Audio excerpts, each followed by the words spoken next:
26 আৰু 27 বৰ্ষৰ budget placement হ'ল। এই আজি যিটো বাজেট প্লেচ যিটো হ'ল, ইয়াতে আমাৰ যিটো বাজেট, এই বাজেটটো আমাৰ ডিফিচিট বাজেট হয়।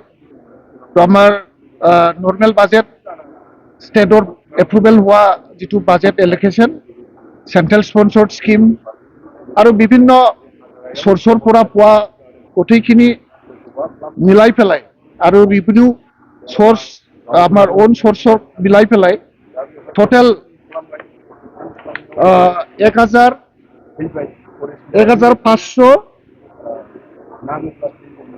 1,588 crore আৰু 31 লাখৰ এটা বাজেট প্লেচ হৈ গ'ল। ইয়াৰে আছে আমাৰ ষ্টেট গভৰ্ণমেণ্টৰ পৰা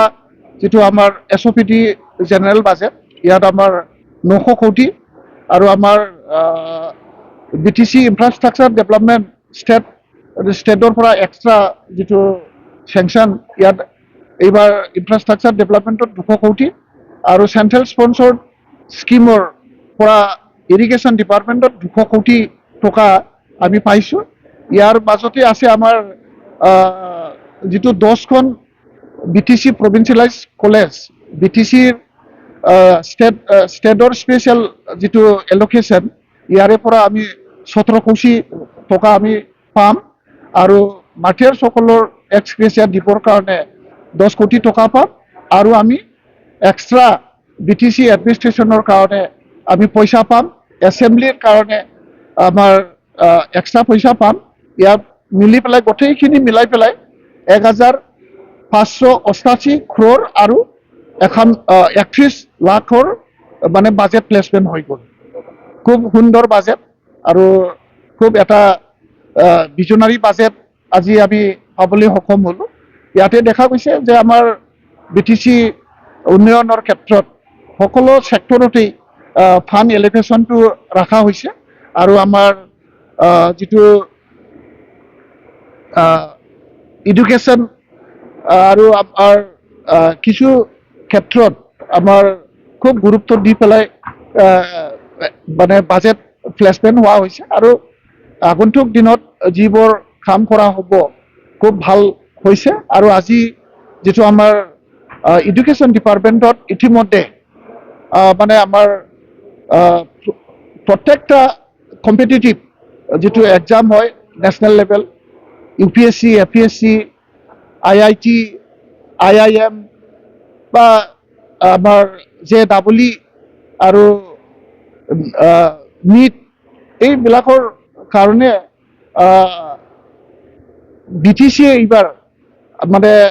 যিমান মেৰিটৰিয়াছ ষ্টুডেণ্টটো পায়, লিমিটেড মানে নাম্বাৰছত নাকি অনলি 50 নাম্বাৰছত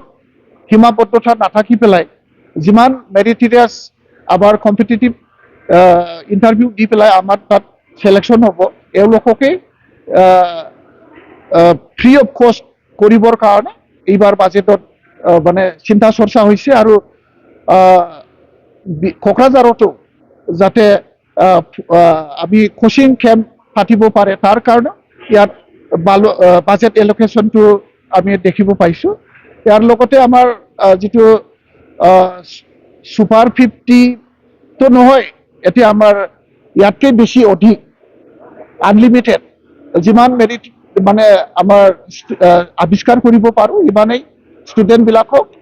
কোচিং দিবৰ কাৰণে কৰা হ'ল। আৰু আজি স্পষ্ট হ'ল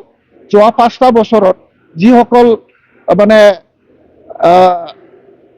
UPSC বা কিবা কি বুলি কয় NEET মানে admission, IIT admission, IIM admission, NIT admission পোৱা বা মেডিকেল ষ্টুডেণ্ট এডমিশ্যন পোৱা ল'ৰা ছোৱালীক কোনো ধৰণৰ আৰ্থিক অনুদান দিয়া নাছিল। আমি কোচিং কৰাৰ লগতে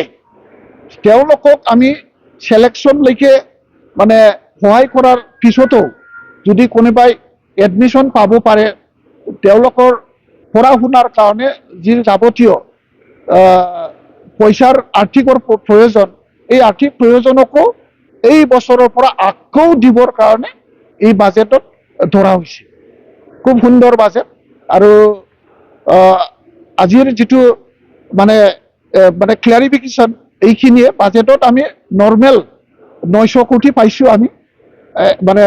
ইনফ্ৰাষ্ট্ৰাকচাৰত আমি 200 কোটি পাইছোঁ চেণ্ট্ৰেলৰ পৰা আমি কিবা পাইছোঁ 200 কোটি ইৰিগেশ্যনত পাইছোঁ ইয়াৰ পিছত আমাৰ যিটো বিভিন্ন